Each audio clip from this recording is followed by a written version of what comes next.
100 টাকার ছবিটা 100 টাকাতেই তৈরি হবে। এবার কি হয়েছে, আমাদের ছবিটা 1000 টাকার ছবি 100 টাকায় তৈরি হয়েছে। এটা একটা আইডিয়াল সিচুয়েশন। আমার নিজস্ব একটা ব্যক্তিগত পলিটিক্স আছে, যে মতাদর্শ আমি মানি, যে মানুষজনদের মতাদর্শকে আমি ফলো করি, তাদের মতাদর্শ এবং আমার নিজের যে একটা ব্যক্তিগত পলিটিক্স আছে সেটা সেই পথে হাঁটবার কথা বলে না। যখন ফাইনালি বাড়ি ফিরি 4 মাস পর, আমার বাড়িতে কি বলবো, আমার একটি পোষ্য আছে, আমি যাকে আমার বোন বলি, ওর নাম মিষ্টি। তো ওই মিষ্টি হোক, আমার বাবা মা যেই হোক, আমার কথা বলতে ভালো লাগছিল না। হঠাৎ করে রঞ্জনদার একটা অভ্যেস আছে যে খুব ভালো ভালো কবিতাগুলোকে বেছে নিয়ে চট করে গান বানিয়ে ফেলা। তো এই ছবির যে রনেস, যে পলাশ, এখনকার পলাশ হলে যে ধরনের বডি ল্যাঙ্গুয়েজ আর যে ধরনের একটা কি বলবো, একটা হার্ড একটা ব্যাপার স্যাপার, একটা পাওয়ার কাজ করবে, তো সেই পাওয়ারটা দেওয়ার জন্য রঞ্জনদার মনে হলো কবিতা থেকে এবারে গানে যাব না, এবারে একটা র্যাপে যাব।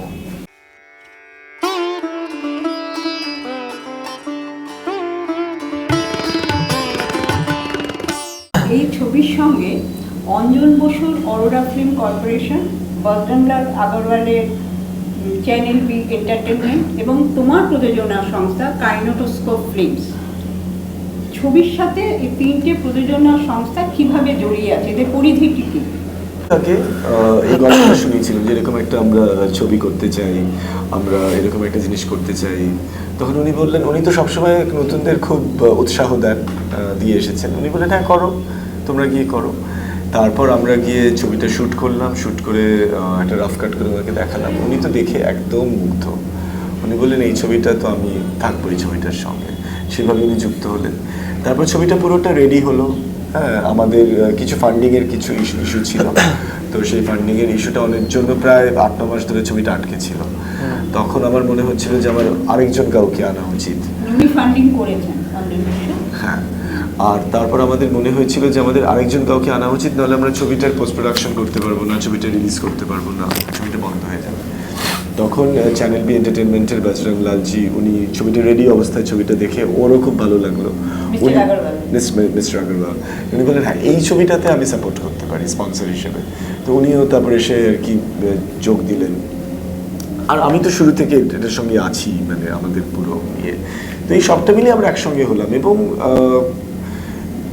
আমরা 3জনেই, বিশেষ করে অঞ্জনদা এবং বজরংজি, ওরা সত্যি সত্যি ছবিটাকে মানে ভালোবেসেছেন এবং শুরু থেকে বলে গেছেন যে এই ছবিটা যে করেই হোক আমরা মুক্তি করাবই। এই ছবিটাকে কখনো মানে বাধাপ্রাপ্ত হয়ে এই ছবিটা আটকে থাকবে না। রঞ্জন, তোমাকে কথা দিচ্ছি, বজরংজি যেরকম আমাকে বলেছেন যে এই ছবি কখনোই বাধাপ্রাপ্ত হয়ে আটকে থাকবে না, মুক্তি হবে, ঠিক আছে, এবং শেষ হবে এবং মুক্তি হবে, এবং সেটাই আমরা সেই দিকেই এগোচ্ছি। বাংলা ছবির ক্ষেত্রে এই ধরনের উদ্যোগ আমার মনে হয় তোমাদের 3জনেরই স্বীকৃতিপ্রাপ্য।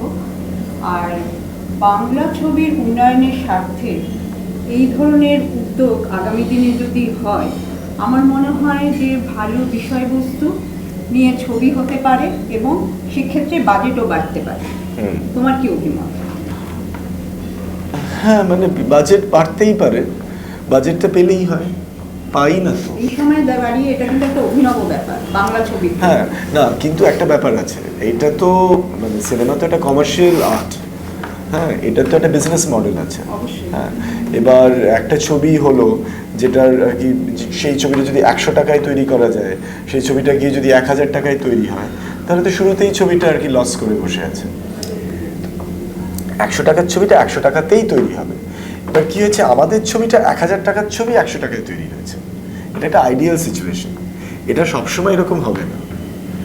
100 টাকার ছবিটা যদি 100 টাকাতেই তৈরি হয়, তাহলে কিন্তু বিজনেস মডেলটা সার্ভাইভ করে। 100 টাকার ছবিটা যদি 1000 টাকাতে গিয়ে তৈরি হয়, তখনই বিজনেস মডেলটা ফ্লপ করে। কিন্তু আমরা চাই যাতে 100 টাকারটা 100 টাকাতেই তৈরি হয়।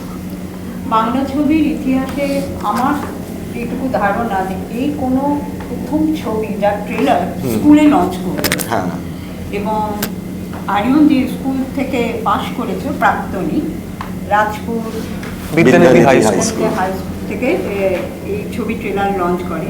তুমি নিজে কতটা মানে রোমাঞ্চিত ছিলে, তোমার কাছে কতটা ব্যাপারটা রোমাঞ্চকর লেগেছে? সেখানকার যারা টিচার আছেন, এখন যারা শিক্ষার্থী রয়েছে এবং তোমার একসময় যারা সহপাঠী ছিল, তাদের সঙ্গে নিশ্চয়ই দেখা হয়েছে, মানে সেই ব্যাপারটা কেমন ছিল? নিজের স্কুলে ট্রেলার লঞ্চ মানে একেবারে আমি মনে করি যে এটা প্রত্যেক অভিনেতা কেন মানে যে কোনো শিল্পীর কাছে স্বপ্ন এটা, যে স্কুলে ক্লাস 1 to 12 একসঙ্গে মানে বন্ধুদের সঙ্গে পড়াশোনা করেছে এবং সেই শিক্ষকদের সঙ্গে সময় কাটানো, ছেলেবেলা কেটেছে বলতে গেলে, বেড়ে ওঠাই ওই স্কুলে, এবং যে স্কুলের সঙ্গে এত বড় একটা ইতিহাস জড়িয়ে, সেই স্কুলে ফাইনালি গিয়ে নিজের এরকম একটা বড় কি বলবো বড় ছবি এবং সিনেমা, নিজের প্রথম এত বড় সিনেমা, সেই সিনেমা ট্রেলার এবং পোস্টার লঞ্চ, সেটা আবার ঋতুপর্ণা সেনগুপ্ত গিয়ে লঞ্চ করছেন। ঋতুদিওকে খুব স্নেহ করেন।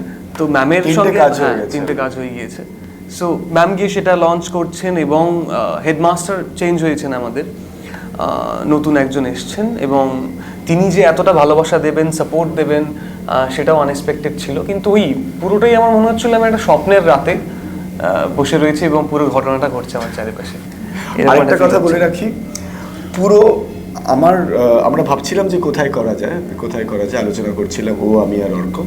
তখন হঠাৎ আমার মাথায় আসে যে বাংলা স্কুলে করতে হবে, ঠিক আছে, বিকজ অফ যে অ্যাসোসিয়েশনগুলো আমি বলছিলাম যে 1869 সালে যখন এই আর কি স্কুলটা, এই বিদ্যালয়টা আর কি প্রতিষ্ঠিত হয়, তারপরের যে কালখণ্ড, সেই কালখণ্ডের মধ্যে শহীদ ভগৎ সিং জন্ম নেন, তিনি স্কুলে যান, তার আর কি জীবনের যা আর কি ডেস্টিনি হয় সেটা হয়ে যায়, সেম একই ব্যাপার ঘটে কবি সুকান্তর সঙ্গে। এই পুরো ব্যাপারটা আমাকে আর কি খুব একটা রোমাঞ্চকর একটা ব্যাপার ছিল, যবে থেকে জানি যে ও এই স্কুলে পড়ে। আমি জানি তোমার স্কুলে পড়লে কেমন, এটা করলে কেমন হয়, ওইটা থমকে গিয়েছিল। তারপর ও বললো যে এটা হবে রঞ্জন দা, হলে কিন্তু দারুণ হয়। তখন এলাম যে আমি করতে পারি, পুরো দায়িত্ব তোমার। তারপর থেকে পুরো যা হয়েছে, পুরো সেট ডিজাইন থেকে শুরু করে, লাইট থেকে শুরু করে, অ্যারেঞ্জমেন্ট থেকে শুরু করে, সবটা ও একা হাতে মানে একা হাতে। আরেকটি ছেলে ছিল ওই স্কুলেরই প্রাক্তন ছাত্রর বন্ধু, চন্দন বলে, চন্দন দেবনাথ, ওরা দুজন মিলে পুরোটা নামিয়েছে, ঠিক আছে। এবং হ্যাঁ, তো ওই নিজের স্কুলে হলে যেটা হয়, যেমন আমার ছিল হচ্ছে সেন্ট জেভিয়ার্স দুর্গাপুর, সেখানে যদি এখন আমার ট্রেলার লঞ্চ হতো অদম্বর, একটা অন্য একটা অনুভূতি না, সেই ছোটবেলা সেই ক্লাসরুমগুলো, বেঞ্চিগুলো, হ্যাঁ, সেই খেলার মাঠ, হ্যাঁ, মানে কোথায় গিয়ে আমরা কি করতাম, সেই সব স্মৃতিগুলো ফিরে আসে। সে একই জিনিস হয়তো ওর হয়েছে। একদম। এতক্ষণ ধরে পলাশকে নিয়ে অনেক কথা শুনলাম, তা পলাশের বয়সী তুমি একটি ছেলে, অনেক সময় তোমাদের বয়সী ছেলেদের কাছে হাতছানি আসে রাজনৈতিক দিক থেকে, হয়তো সেটা যে সবসময় সঠিক পথ নাও হতে পারে, ভুল পথ হতে পারে, এরকম তোমার কাছে কোনো রকম হাতছানি এসেছিল কি? হ্যাঁ, মানে কলেজে পড়লে যেটা হয় শুরুর দিকে, সেই কিছু অফার্স আসতো, এবং কলেজের হ্যাঁ এসেছিল বটে, কিন্তু একদমই না। মানে আমি আমার নিজস্ব একটা ব্যক্তিগত পলিটিক্স আছে, যে মতাদর্শ আমি মানি, যে মানুষজনদের মতাদর্শকে আমি ফলো করি, তাদের মতাদর্শ এবং আমার নিজের যে একটা ব্যক্তিগত পলিটিক্স আছে, সেটা সেই পথে হাঁটবার কথা বলে না। তো সেটা মানে হাজার দিক থেকে এলেও আমি এখানেই দাঁড়িয়ে থাকবো, এক ফোঁটা কেউ নাড়াতে পারবে না। তো হয়নি সেটা। রঞ্জনের মতো এরকম একজন পরিচালক যে সবসময় ছক ভাঙা গল্প বলতে ছবিতে ভালোবাসে, তাকে যখন পরিচালক হিসেবে পেলে কতটা খুঁতখুঁতে, ওরে বাবা, বা বকাঝকা করতো কি না শুটিং এর সময়? বকাঝকা কখনো হয়নি, হ্যাঁ হয়েছে, দু একবার তো হয়েছে ডেফিনেটলি।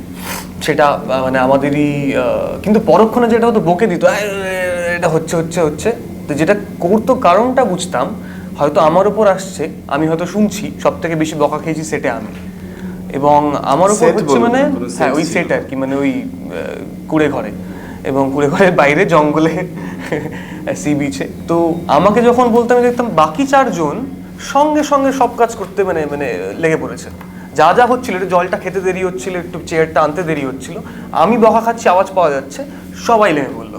তাই আমি তখন বুঝতাম যে বকাটা আমি একা কেন খাচ্ছি না। ও যেটা বলতে চাইছে সেটা হচ্ছে যে সবাই ভুল করতো, আমাকে বকে সবাইকে শাসন করতো, আমি কোনো না ডেফিনেটলি আমি কোনো বকা খাই, ওটা খেয়েছি, ও নিজের যথেষ্ট আর কি বকা খেয়েছে, প্রচুর খেয়েছি, সেরকম এবং ভীষণ খুঁতখুঁতে। মানে এখানে সুবিধাটা এটা ছিল যে কোনো টাইম লিমিট ছিল না আমাদের, মানে এই সময়ের মধ্যে এটা করতে হবে, ওটা করতে হবে, সেই মানে বাউন্ডারি আমাদের ছিল না। তো অলওয়েজ থাকবে কেন? কেননা সেই জন্যই তো স্বাধীনভাবে ছবিটা করা, যাতে কোনো রকম বাউন্ডারি না থাকে। আমাদের বাউন্ডারি ছিল কোনটা বলো তো? আমাদের বাউন্ডারি ছিল হচ্ছে ন্যাচারাল লাইট, সেটা কেন আমরা ভীষণ ডে ফর নাইট শুট করতাম, এবং ওইগুলো আমাদের বাউন্ডারি ছিল, যে ধরো আর কি বিকেলের আলোতে শুট করব, যেটা কি ব্লু আওয়ার বলে বা আর কি গোল্ডেন আওয়ার বলে। Golden hour। হ্যাঁ, যে সূর্য Dusk সূর্যাস্তের light, হ্যাঁ। জাস্ট সময়টা আর কি, এটা 6 থেকে 7 মিনিট পাওয়া যায়, ওইটার মধ্যে আমাদের শুট করতে হবে, ওইটা আমাদের বাউন্ডারি ছিল। হ্যাঁ, তো সেই জন্য ওইটুকু সময়ের জন্য শুট করবার জন্য আমরা সকাল থেকে it's rehearsal, like 5 to 6 minutes এরকম একটা বিষয়। হ্যাঁ, তো সকাল থেকে আমরা রিহার্সাল করে পুরো ব্যাপারটা চোখে নিয়ে ক্যামেরা অ্যাঙ্গেল হ্যানা ত্যানা একটা রিহার্সাল সব করে নিয়ে বিকেলের ওই 5 থেকে 6 মিনিট আমি কোনো রকম কোনো ভুল চাই না। ওই সময় খুব থাকবে। তখন যদি কেউ কোনো রকম গন্ডগোল করতো, সেটা যেই হোক না কেন, সে ঝাড় তো খেতই, হ্যাঁ, সেটা হতো। কিন্তু আমাদের বাউন্ডারি বলতে ওটা ছিল, এই বাউন্ডারি ছিল না যে মানে ওপর থেকে কিছু একটা বলে দেওয়া হচ্ছে। ন্যাচারাল লাইটটা আমাদের বাউন্ডারি ছিল। তোমরা তো ছবির প্রচারে এখন স্কুল কলেজ সর্বত্র যাচ্ছ আর কি, যুব সম্প্রদায়ের মধ্যে কিরকম প্রতিক্রিয়া পাচ্ছ? খুবই ভালো, খুবই ভালো, আনএক্সপেক্টেড, কালকেই মানে খুবই ভালো। এতটা যে পাবো বাচ্চাদের, মানে বিশেষ করে যারা হয়তো 18 বছরের নিচেও দেখে ফেলছে, এবং যারা 18 বছরের উপরে তারা তো বাদ দিচ্ছি, তাদের মধ্যেও যে উচ্ছ্বাস দেখতে পাচ্ছি, এটা খুব সেটা একেবারেই আমি ভাবিনি যে ওদের মধ্যে এই ব্যাপারটা তৈরি হবে। ভালো লাগছে যে এখন ওরা খুবই ইউথ সেন্ট্রিক ছবি। হ্যাঁ, হ্যাঁ, মানে- ওরা তো নিজেদের বয়সী একটি ছেলেকে দেখছে স্ক্রিনে, আর যেটা দেখছে সেটা সবাই বলছে যে এটা বাংলা ছবি মনে হচ্ছে না। হ্যাঁ, হ্যাঁ, এটা মনে হচ্ছে কোনো Indian film, Indian language film থাকে না, সেটা হচ্ছে এটা Indian language film, not Bengali film. ইংরেজি মাধ্যমে স্কুলে গেছি, স্কুল মানে কলেজে গেছি, তারা বলেছে। বাংলা মাধ্যম কলেজে গেছি, তারা বলেছে। ফ্যাকাল্টিরা দেখে বলছেন যেটাকে বাংলা ছবি মনে হচ্ছে না, মনে হচ্ছে কোনো একটা ইন্ডিয়ান ল্যাঙ্গুয়েজ ফিল্ম দেখছি। তখন ওইটাই আর কি, এবং রেসপন্স খুব ভালো। শুটিংয়ের জন্য পলাশকে নিয়ে যাপন করেছো, শুধু শুটিংয়ের জন্য বলবো কেন, জবের থেকে স্ক্রিপ্টটা তোমার হাতে এসেছে, তা পলাশ থেকে কি তুমি বেরোতে পেরেছো? পলাশের খোলস ছেড়ে বেরোতে পেরেছো, না এখনো পলাশের মধ্যেই বুঁদ হয়ে আছো? আমার মধ্যে একটা খুব বাজে অভ্যেস, আমি জানি না কেন, ইটস লাইক আপনার সঙ্গে যে আমি কথা বলছি এখন, এটা যদি টানা 5-6 দিন চলতে থাকে, আপনার কোনো ফিচার্স আমার মধ্যে চলে আসবে, আমি সেটা অজান্তেই করতে থাকবো। এবং যদি ডিস্টেন্সে আবার চলে যাই, একটা ডিস্টেন্স ক্রিয়েট হয়, ব্যাপারটা একটা দূরত্ব হতে থাকে, 10 দিন 12 দিন সময় লাগবে, আমি আবার ওটা আস্তে আস্তে বেরিয়ে যাবে। এবার চরিত্র অনুযায়ী যেটা হয়েছিল, সবার প্রথম রঞ্জনদার বক্তব্য ছিল যে আমার একটু জিম টিম করতাম না, কিন্তু মানে হালকা ফিজিক্যাল অ্যাক্টিভিটির মধ্যে আমি যুক্ত। হ্যাঁ, তো বললো যে এটা তো হবে না, তুমি আগে ওজন কমাও। ওজন কমাও মানে কত, 2 কেজি 3 কেজি 5 কেজি? বলছে না। আমি তখন এক্স্যাক্টলি ছবির জন্য 12 কেজি ওজন কমিয়েছিলাম, 1.5 মাসের মধ্যে 12 কেজি। এবং কত কেজি থেকে কত কেজি কমালো? আমার 72 থাকে এরকম, ইটস লাইক 72 ফিটনেস 71। ফ্রিক একদম তো ঠিক ওটা আছে, হয়ে আমি গিয়েছিল বলেছিলাম প্রায় যে 59 এ লাস্ট পৌঁছেছিল আমার মনে আছে। মানে এই ধরনের ফিজিক হবে না, এটা তোমার হ্যাঁ। ফিজিক। পলাশের ফিজিক হতে পারে কিরকম, একটি আর কি, সে আর কি শরীর চর্চা করে, সে ফুটবল খেলে, সে জিমও করে, সে যে পাড়ার ক্লাব যেরকম থাকে নন এসি জিম, সেখানে গিয়ে সে জিমও করে, তার যেরকম হতে পারে। হ্যাঁ, তো সেটাও একদম পুরো প্রপারলি ইয়ে করে। আর কি মানে বাড়িতে হয়তো যে বাড়িতে হয়তো এক্সারসাইজ করে, ব্যায়াম করতে আর পারে। ওর মধ্যে একটা খুব ভালো গুণ, সেটা হচ্ছে যে ও খুব ভালো নকল করতে পারে। আর ও যেটা বললো শুরুতে, একটু অন্যভাবে বললো, আমি সেটাকে অন্যভাবে আমি আর কি বর্ণনাটা দিই, তাহলে বুঝতে সুবিধা হবে। ও খুব অবজারভেন্ট, ভীষণ ভালো অবজারভেন্ট, এবং তুমি বুঝতে পারবে না তোমাকে কিভাবে অবজার্ভ করে নিয়েছে, তুমি ধরতে পারবে না সেটা, পরে গিয়ে আমাকে নকল করে দেখাবে। হ্যাঁ, ও তুখর ওই ওই ওই ওই ওই ব্যাপারটাতে ভেরি স্মার্ট অবজারভেন্ট। এটা তোমাকে ধরতে দেবে না, তুমি ভাববে যে ওর সঙ্গে তো গল্প টল্প করে বেরিয়ে চলে গেলে, পরে গিয়ে দেখাবে যে এটা তো এরকম হয়েছিল, ওটা তো এরকম হয়েছিল, ইউনো। সো ওই ব্যাপারটা ওর মধ্যে থাকে।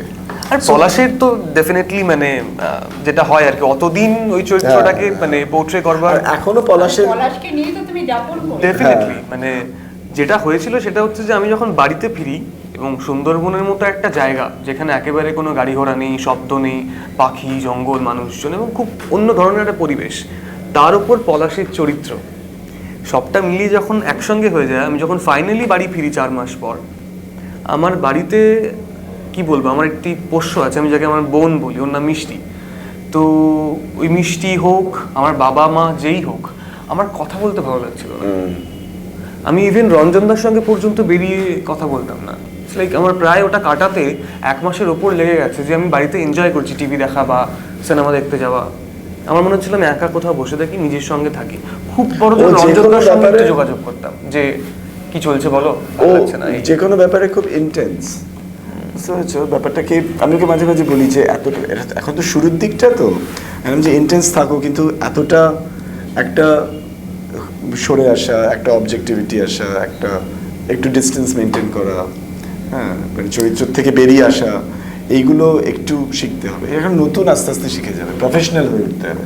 ও পুরো একেবারে পুরো ওতপ্রোতভাবে পুরো ব্যাপারটার মধ্যে জড়িয়ে নিয়ে ইয়ে করে, ভাল লাগে আমার বেশ, মানে কিন্তু ওটা আস্তে আস্তে ঠিক হয়ে যাবে। এই ছবির সুরকার অভিজিৎ কুণ্ডু, তার সুরের র‍্যাপ সং তুমি গেয়েছো, যেটা ইতিমধ্যে জনপ্রিয়। অফারটা কিভাবে এসেছিল? ছেলেবেলা থেকে গানের চর্চা ছিল? এই রে একেবারে উল্টো, মানে আমি বাথরুম সিঙ্গারও নই, মানে দূর দূর তার গান নিয়ে চর্চা করা ওটা আমার মধ্যে কখনোই ছিল না। মানে আমি গান পছন্দ করি, গান ওই আর কি আওড়াতে ভালোবাসি, গান প্রচুর গান শুনি, ওই অবধি ছিল। তো রঞ্জনদার হঠাৎ করে রঞ্জনদার একটা অভ্যেস আছে যে খুব ভালো ভালো কবিতাগুলোকে বেছে নিয়ে চট করে গান বানিয়ে ফেলা। তো এই ছবির যে রনেস, যে পলাশ, এখনকার পলাশ হলে যে ধরনের বডি ল্যাঙ্গুয়েজ আর যে ধরনের একটা কি বলবো একটা হার্ড একটা ব্যাপার স্যাপার একটা পাওয়ার কাজ করবে, তো সেই পাওয়ারটা দেওয়ার জন্য রঞ্জনদার মনে হলো কবিতা থেকে এবারে গানে যাব না, এবারে একটা র্যাপে যাব। তো হঠাৎ করে আমাকে বলে যে এরকম একটা র্যাপ করবো। আমি বললাম হ্যাঁ ডেফিনেটলি করো। অভিজিৎদা বললো যে রঞ্জনদা এটা খুব ভালো হতে চলেছে, আমি করতে চাই। অভিজিৎদা একটু এভাবে কথা বলে যে আমি এটা করতে চাই, লেটস ডু দিস, আমরা করি। তো ভালো কথা। তখন থেকে রঞ্জনদা র্যাপার খুঁজতে শুরু করে যে বাংলায় কি ভালো র্যাপ করতে পারে, উচ্চারণ যার আমরা খুঁজতে শুরু করি না, ওই বলতে শুরু করেছে একে দেখতে পারো ওকে দেখতে পারো, ও যেরকম করে থাকে আর কি। তো ভালো কথা, 2-3 মাস কেটে যায়, বেশ কয়েকজন, আমি নাম নিচ্ছি না, ভালো র্যাপার আমরা অ্যাপ্রোচও করেছিলাম তাকে, এবং নামি দামি তারা মানুষ এবং তারা প্রতিষ্ঠিত র্যাপার। তারা যখন শুনলেন যে ইন্ডিপেন্ডেন্ট ছবি, তখন তারা বললেন যে আমরা মেন স্ট্রিম যারা আর কি বাজেট থাকে তাদের থেকে আমরা কম নিই, কিন্তু ইন্ডিপেন্ডেন্ট ছবির থেকে আমরা একটু বেশি নিই, কেননা একবারই তো আসবে ছবিটা, আর তো আসবে না, প্রযোজক তো আর আসবে না, সেই জন্য তারা বেশি বেশি কোট করলেন। তখন আমি তাদের নমস্কার করে বললাম যে ঠিক আছে, মানে আপনার জায়গায় আপনি থাকুন, আমি বললাম যে তুমি করো গানটা। হ্যাঁ, তখন ও শুনে একটু ওর ভালোই লেগেছিল যে আমি করি। গান শুনেছিলে? হ্যাঁ আমি শুনেছি এবং ওর একটা আমি শুনেছি, এবং ওর একটা সুর আছে, কিন্তু ও চর্চা করে না, সেই চর্চাটাও করে না, কিন্তু সুর জ্ঞান আছে, প্রচুর গান শোনে, ভালো ভালো গান শোনে, এখনকার মানে বর্তমান দিনেরও গান শোনে, আগেকার দিনেরও গান শোনে, চর্চাটা নেই। কিন্তু আমি জানতাম যে ও পারবে এই গানটা, এবং অভিজিৎ খুব ভালো সুর করেছে। ওর যে আবহ যেটা করেছে, আমি সবসময় বলি যে আমার ছবির 4টে স্তম্ভ, একটা হচ্ছে ছবির সাবজেক্ট যেটা, একটা 2 হচ্ছে অভিনয়, 3 হচ্ছে এর সিনেমাটোগ্রাফি, 4 হচ্ছে এর আবহ এবং সাউন্ডস্কেপ, যেটা আবহ এবং শব্দ পরিকল্পনা এবং শব্দ মানে সাউন্ড মিক্সিং। তো সেখান থেকে আমি জানতাম যে ও গানটা ভালো করে করতে পারবে। আমি ওকে বললাম তুমি 2 মাস সময় নাও। আমরা যখন পুরোটা আর কি, সে বিখ্যাত গায়কের পুত্র আসছে, সে এসে বলছে যে আমি এত চেঁচিয়ে গান করতে পারবো না, তখন আমি যে র্যাপ গান তো একটাভাবে করতে হবে। তখন বলল যে চেঁচিয়ে গান করতে হলে একটা বাজেট, আর মিহি সুরে গান করতে হলে 10,000 কম। তখন আমি বললাম যে বাবার গাড়িতে এসেছো, বাবার গাড়িতেই ফিরে যাও।